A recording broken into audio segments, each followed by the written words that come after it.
We got a nice review in the Daily Variety. Hollywood Reporter.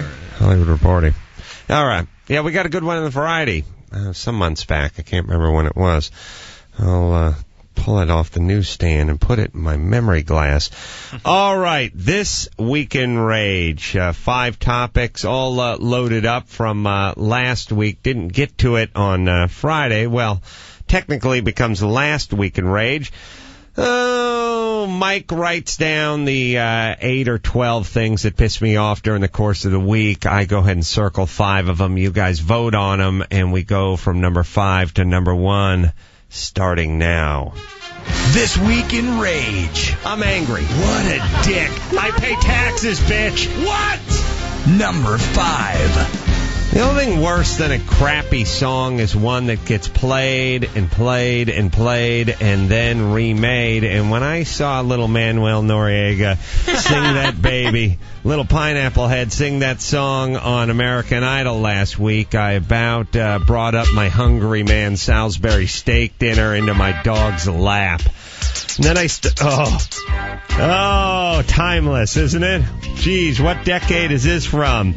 Soft Cell, Tainted Love. And I don't get angry that people make crap for music. I get mad that I have to hear it over and over and over again.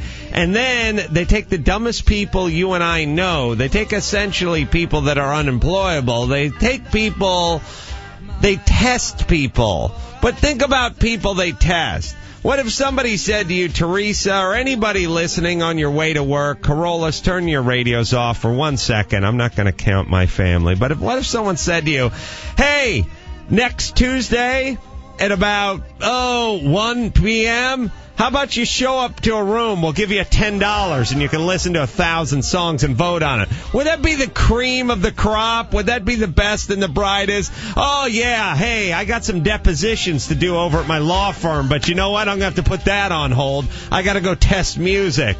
Yeah, I run my own company. It's a mortgage finance company. Or I'm running one of the biggest construction outfits in North America, but I got to take time off so I can go down to Jack FM and they can test a couple of crappy songs on me. No, they take retarded people and they play retarded people's songs. And just like I say all the time, retarded and kids, no difference. I have 2-year-olds. You know what they like? They like the crap they heard the day before. And you know what they like better? The crap they heard 2 days before that. And you want to know what it is? It's the same crap. Familiarity. Repetition. That's why I feed my dog the exact same food, Purina One, every single day, and Molly never looks up and goes, what? Purina One lamb flavored. I ate that yesterday. Nope. She digs right into it with a big ass-eating grin on her face. Why? She's a dog. She's dumb. And people that are dumb respond to the familiar, and thus the smart people get to be tortured by songs like this. And then that little puss bringing it up on American Idol. Inexcusable. All right, sorry. I just drove home in my Subaru STI WRX Impreza from Las Vegas. Getting a lot of plugs in this Week in Rage. It's impressive. Hauling ass with a full back seat full of Purina One. Driver. You could see where you were going because of that LASIK. That's right, surgery. That's right. It said no transporting backyard fruit, but didn't say anything about doggy kibble as I sped through the night air in the desert on the way back from Las Vegas. But I thought to myself, that car has all-wheel drive, road-sensitive suspension, anti-lock brakes, huge, 4 piston calipers. I mean, the aerodynamics involved with today's car. Remember when you were driving along in your dad's old station wagon with the bias ply tires and you could hear the wind whistling through every crack and orifice? Like, remember, my mom had a VW Squareback. Thin, and by the way, we were Carolla. She bought tires called retreads. She actually figured out a way to buy used tires. There were tires that had other treads or a new tread put on it. That with drum brakes on all 4 corners and a leaf spring suspension. That car was unsafe at any speed. Okay, what was the speed limit? What was the speed limit? 65. 65 miles per hour in a death trap with a waist seat belt, no airbags, no crumple zones, no nothing.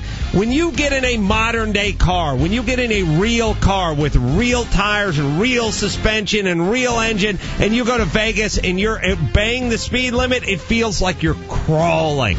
We need to raise it. Why? Well, because the cars are much safer at the speeds they're traveling. A car today traveling 90 to Vegas would be safer than my mom's VW Squareback at 50 30 years ago. Let's raise it. You're not building the goddamn bullet train. How about we get our own bullet train? It's called a Subaru. Number 3. I'll be fast on this one. That Viva Viagra ad, where the 9 white guys and the 1 token black guy sit around. I find it condescending when they toss in the 1 black guys. If that 1 black guy's jamming with the 5 other super square white guys, and they all went to some generic barn. And by the way, what goes on in barns that guys at Madison Avenue think every 3rd commercial needs to be shot in an effing barn? That's a Dave Matthews Band video. Every single commercial is a bunch of guys standing around in a barn, and they're strumming their guitars, and they're talking about pork and their old ladies. And if you look at those Viagra ads, not this one, but most of them, the guy's usually 61 and his old lady's 38. What's going on there? That's why he needs a Viagra. Definitely a trophy wife situation. Anyway, the king should roll over in his grave here in that crappy Viva Viagra song. Fast food ads about the sloppy burgers. The biggest culprit in this crime is Carl's Jr. First, they start with like the 9-foot-tall basketball player dropping it all over his tennis shoes and making the big splat sound. Now they got a new chili burger where a guy's eating it, and then their slogan is, if it doesn't get all over the place, it doesn't belong in your face. What? That's my kids' slogan when they eat mac and cheese with their hands, you idiots. That's not what adults do. And yes, I enjoy chili, and yes, I enjoy chili burger, but I don't want it all over the front of my goddamn shirt. I'd like it in my mouth. And by the way, I'm watching a guy eat, and he basically just looks like, to me, like he went down on a corpse. I don't want to get anything near that commercial, and it's repugnant. I want to vomit. All right. Number 1. Pussy politicians talking about everything but the real issue. Idiots not crapping out kids. And not only in this country, but every other country. Hey, Africa, you need another sack of rice? Hey, Africa, how about some Plumpy Nut? Hey, Africa, how about a filter for your water system? Hey, Africa, how about we send over some NATO troops to break up? How about we drop off some goddamn condoms and you retards quit raping each other? How about that? No, never gets brought up. We got to do something for these people. They're starving. We got to do something for these people. They don't have clean water. We got to do something with these people. They're raping each other. They're killing each other. How about you stop crapping out kids? And how about everyone from George Clooney to the pussy left politicians to the pussy celebrities have the balls to admit that's the real problem abroad and here? Overcrowding, prison overcrowding, school overcrowding, lack of education, domestic violence, substance abuse, all people, and too many of them. Again, we got 300 million in this country alone. We had half that 50 years ago. We're going to have double it 50 years from now. You want more retards, or should we start thinning the herd a little? All right, that's it. I'm angry. I'm done. Until next time. Hold on a second. This week. Ugh.